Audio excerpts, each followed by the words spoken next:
I don't know where I was, or what I was doing, but when I came around, there was an organ playing. It was loud enough to pierce through my unconsciousness and stir me awake somewhat. I was still dead tired and forgot about trying to move. Everything felt numb. I did manage to open my eyes enough to see where I was, at least a little. I was in some sort of church. I've never seen one where I live, not to mention I don't remember going to a church near me. There was a minister near me, looking at me with such concern I thought he was going to cry. But he didn't say anything to me, and I didn't say anything to him. Not like I could, anyway. The organ was still playing, and I was able to regain enough feeling in my body to at least sit up. I was at an altar, but it was only the minister and I there. When I looked down, I wasn't in the same suit as I was before. The new one was black and white, one you would wear for a wedding. Oh no! Everything was beginning to piece itself together, albeit slowly. The organ music rose to a crescendo, and I could see the minister straighten up, but he was nervous. Like he was being forced to do what he was doing. The doors in the back opened, and Eliana and Leon appeared, still dressed in their winter's dance attire. Except they had sheer white veils covering their faces, and a bouquet of fake flowers dotting their wrists. But then that's also when it hit me. This is a wedding scenario. I'm in a suit, they're in dresses, a minister is there, organ music is playing. I was getting married.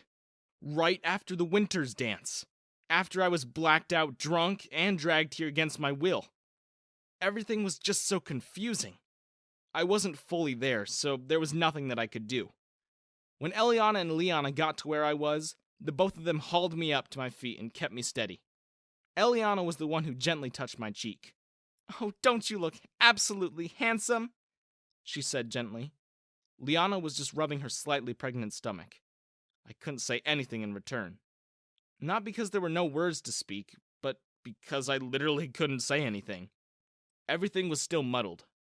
The organ music stopped, and it was dead silent in the church. The minister began talking, but I wasn't focused on his words.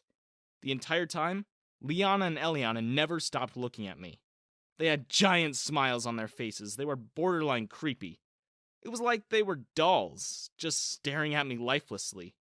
At the end, the minister asked if Eliana and Leona took me as their lawfully wedded husband. They said yes with zero hesitation, at the same time with the same crazed glint in their eyes. The minister, who still looked like he was being held there against his will, turned to me. "And do you, Asher Brennan, take Leona Mitchell and Eliana Davis to be your lawfully wedded wives?" I couldn't answer that clearly. I didn't want to answer at all. Not like I could anyways. I was barely there. The grip the two had on me to keep me from falling on my face suddenly tightened. That forced an "I do" to squeak past my lips. Though it didn't seem genuine in the slightest. The minister moved on. It was time for the vows. Everything was moving too quickly for me to understand or comprehend. Eliana pulled out a paper from her dress. She began to read off of it. "Asher Brennan, I swear love, cherish, care, and keep you in sickness and in health. Till death do us part, I will never allow anyone to hurt you or betray your trust. I can only hope you'll do the same in return." The vows were short, and she said it so rushed, it sounded like a badly rehearsed reiteration of a line in a book. Then Leona followed suit, pulling it out from her shoe. I didn't even want to imagine the smell. "Asher Brennan, I promise to always be by your side, in sickness and in health, in poorness and riches, and everything in between. I will always cherish you and make sure you're never alone, or by yourself." Well, at least Leona sounded a little bit better than Eliana's. That I can appreciate. The minister, not at all happy or satisfied, completely ignored me, and was forced to move on. "If there is a reason why this union shall not take place, speak now, or forever hold your peace." The church was empty. There was no one to speak on my behalf. I wasn't going to be saved. I didn't even know if something like this was legal. But either way, Eliana and Leona were going to try to do it anyways. Since there was absolute silence, the minister moved on. "By the power vested in me, I now pronounce you husband and—" He was abruptly interrupted by the door being kicked in. There were several men who entered and spread throughout the room. They moved quickly. So quickly that I thought they were floating. I was suddenly separated from the two of them, and they weren't happy about it. Through the sea of gray suits and tall men and women, I could see Eliana and Liana fighting against them, even trying to claw their face off. Their shrieks pierced through the church atmosphere. That's when another man entered the church. The sudden movement stopped, and he ordered the men carrying me to the door to stop as well. The man didn't look familiar to me, but when I looked at Liana and Eliana, both of them were gaping at him. He slowly walked down the aisle and stood in front of them. He had an imposing presence. Even I remember feeling wary around him. All I remember during that moment was Liana saying one word. Dad? After that, it's a little fuzzy, but I could feel myself being walked outside of the church while hearing Eliana's and Liana's shrieks in the background. When we got outside, one of the men handed me a water bottle, telling me I need to start flushing out the drugs and alcohol from my system. To be fair, I didn't realize I had any, but I couldn't fight back.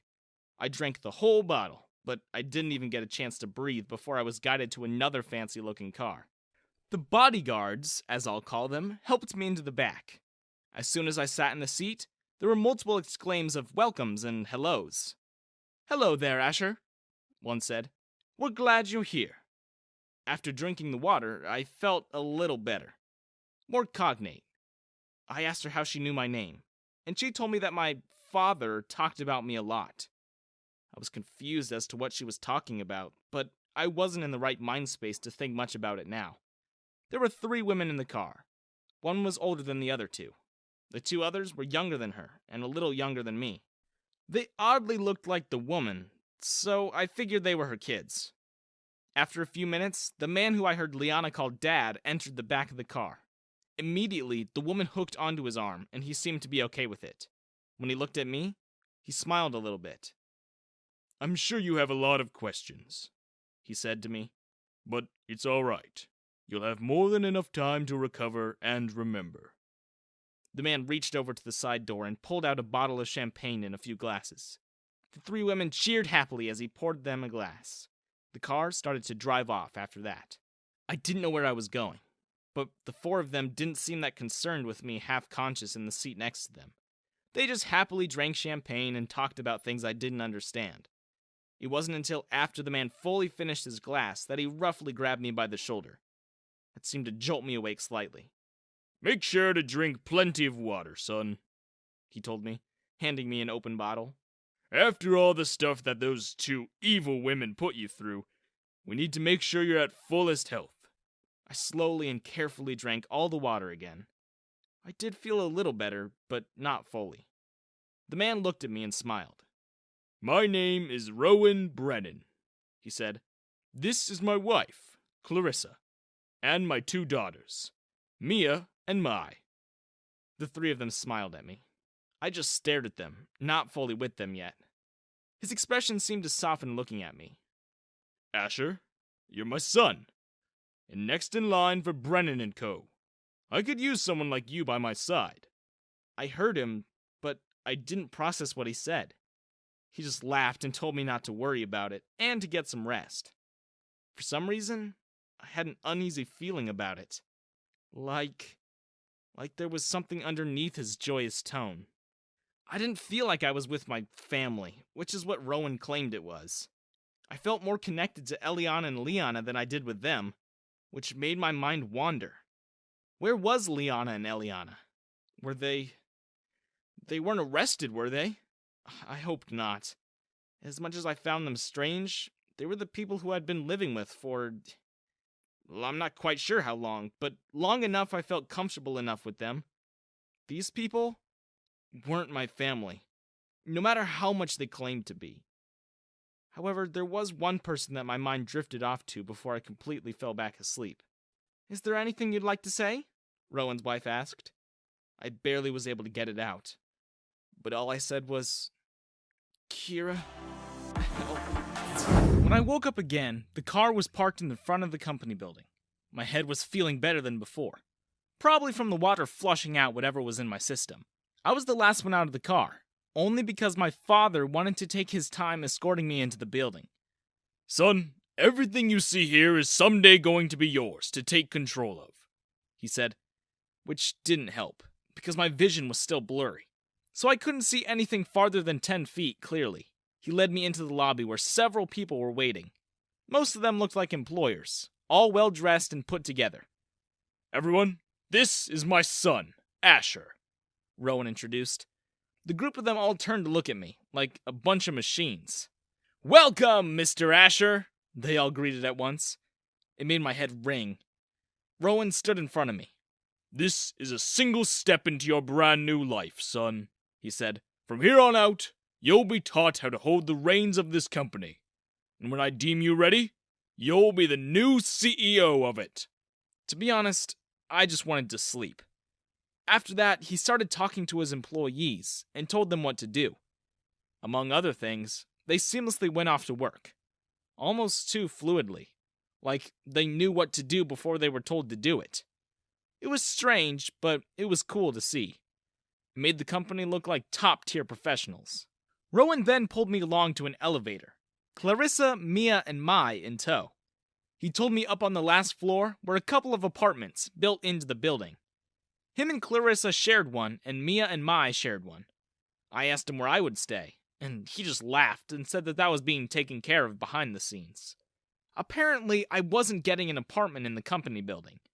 Rowan was going to send me to a villa that he owned, and I was going to live in it by myself.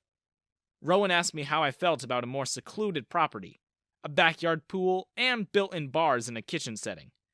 All of which I felt was unnecessary, since I was going to get those things anyways. Regardless of how I felt about them, when we got to the top floor, Rowan led me into their shared apartment, which acted as a second office to him. Clarissa, for some reason, immediately broke off and entered their bedroom. I don't think she's uttered a word to me since the introductions. Rowan explained that after a day's rest there in their spare bed, which was under the stairs to the second floor, mind you, I would be sent off to my new home. I only focused on the after a day's rest part. I didn't even fully know where the bed was, yet I was already trying to trudge to it. Rowan told me to hang on a second. There was a decision that I still had to make. Almost immediately after, 5 women walked through the door. Each one was sporting a traditional secretary uniform. But the clothing itself was, let's just say, not exactly dress code appropriate. Rowan didn't seem to mind, though. All of them seemed professional enough, but there was something off about them that I didn't quite put my finger on. Perhaps it was the clothing? Either way, Rowan welcomed all 5 of them into the room. He told me that I was to pick one of them to be my personal secretary. He said that it didn't matter who, just that I did. The 5 of them all seemed pretty much the same. I didn't think either one of them was worse or better than the others. I was too mentally tired to give it a real thought, so I just picked the middle one. Her name was Lucia, and she was apparently the oldest of the group.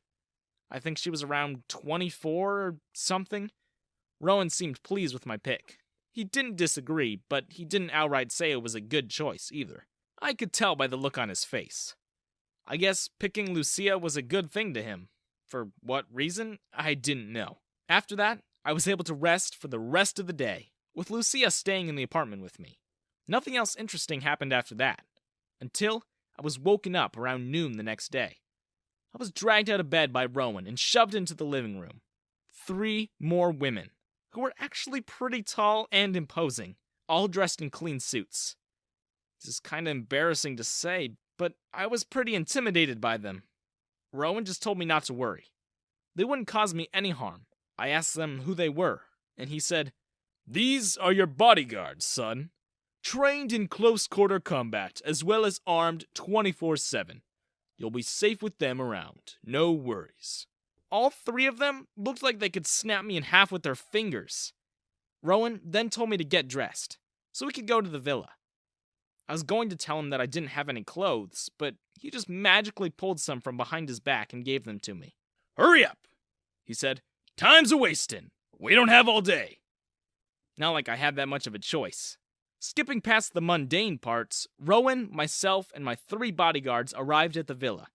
It was absolutely beautiful, and definitely not something I would have imagined myself living in. My secretary wasn't going to live with me. Just my 3 bodyguards, which I was slowly getting used to shadowing me everywhere I went. Rowan seemed to have known the villa pretty well, since he took the time out of his busy schedule to tour me around the place. When we got the bedrooms, which were on the 2nd floor, there were 2 other bedrooms. One adjacent to my room, and another straight across from it. I asked Rowan why there were 2 other bedrooms there, and he replied with, "Oh, Mia and Mai will be staying here as well." I asked him why they had 2 places to stay, and why they couldn't just stay at the company building. "Well, because they volunteered to be house servants for you. Maids, if you will. They would also like to get to know you, as well, being their brother and all." I told him that didn't fully answer my question. "It'd be a pain to drive 45 minutes to and fro, don't you think? I think having them stay here is easier and more convenient for everyone." My words didn't hold that much weight yet, so I couldn't complain. Besides, even though I haven't held a conversation with them yet, Mia and Mai seemed like okay people. Not out of their minds like some others that I know. I figured that since they volunteered themselves, it wasn't anything to worry about. Rowan then explained to me more of what I'll do. On top of finishing my college courses, I'll be assigned classes by personal teachers that Rowan hired. Basically, it was to teach me basic information about how to run the company, finance, and all of the responsibilities that come with the position. Rowan told me I would start off simple. A 2-hour finance class. Just the thought of it made my head spin. Rowan told me to take the rest of the day to settle in and get familiar with the place. My bodyguards will be with me wherever I go, and my first finance class will be held in the living room. So, he left me with my bodyguards, who haven't actually said a word to me yet. I was still nervous around them too, so I didn't try to hold a conversation. After the rest of the day passed and I settled in my new room, Mia and Mai arrived at the villa with a bunch of luggage in tow. They just gave me passing hellos and went straight to their room. When I finally did go to bed, I was woken up by movements and shuffles outside in the hallway. I tried getting up to go see, but I ended up falling face first to the floor. Not my proudest moment. I didn't hurt anything. Again, thankfully. When the lights were turned on, I saw my 3 bodyguards sleeping on the floor near my bed. Each of them were in sleeping bags, and the one I tripped over was still asleep. I had so many questions, like, how did they enter my bedroom with a bunch of sleeping bags without waking me up? Why were they in my bedroom? And how did she not wake up from me falling over her? At that point, I forgot about the shuffles and noises in the hallway, so I just ended up falling back asleep. I was woken up by one of my bodyguards in the morning. They told me it was almost time for my first finance class. I wasn't looking forward to it. When I made it down to the living room, Mia and Mai were already there. I asked them what they were doing there. Mia explained to me that they were taking the finance class with me, on Rowan's request. They weren't going to be the CEOs, but they were still going to work in the company. I was a little curious as to why they wouldn't know how to do anything of that stuff, seeing as they've known about the company longer than I have. But I didn't say anything, and just sat down next to them. The teacher that Rowan hired arrived at the villa right on time, bringing with her a giant bag of papers and binders. Her name was Miss Zoe, and her and Rowan were close friends and colleagues. According to him, she had a flawless teaching record, and all of her coworkers, superiors, and subordinates respected her. She basically was going to teach all 3 of us the ropes of the finance side of the company, and other complicated things. The beginning was rather easy. She was just teaching us basic terms. It was like I was in college all over again, just with a much smaller class. At the end of the 2 hours, Miss Zoe asked Mia and Mai to leave. For what reason, she didn't specify, but they just got up and left the living room. I assumed they were going back to the rooms. Miss Zoe then told me that if I ever needed help or assistance with the content, to give her a call. She'd be more than happy to give me a private tutoring session. Emphasis on the private. She gave me her personal phone number on a scrap of paper and proceeded to pack up to leave. I got a call from Rowan a few minutes after her departure. He asked me how it went, and what I thought of Miss Zoe. I told him we started off simple and that I understood it so far. Miss Zoe seemed like a competent teacher. Rowan then asked me what I thought of Mia and Mai. I told him I didn't really have a formed opinion on them, since they've barely spoken to me. He made it a point to tell me to get along with them and to have conversations. They're not the heirs to the company, but they will be important figures in it. I asked him what roles Mia, Mai, and Clarissa played in the company, but he skipped over that question and just closed the call with, "If there's anything you're struggling with, don't hesitate to call Lucia." The way I saw it, I don't think I would get a choice in anything I did just yet. I also knew that Mia and Mai gave me the same feelings that Liana and Eliana did when I was living with them.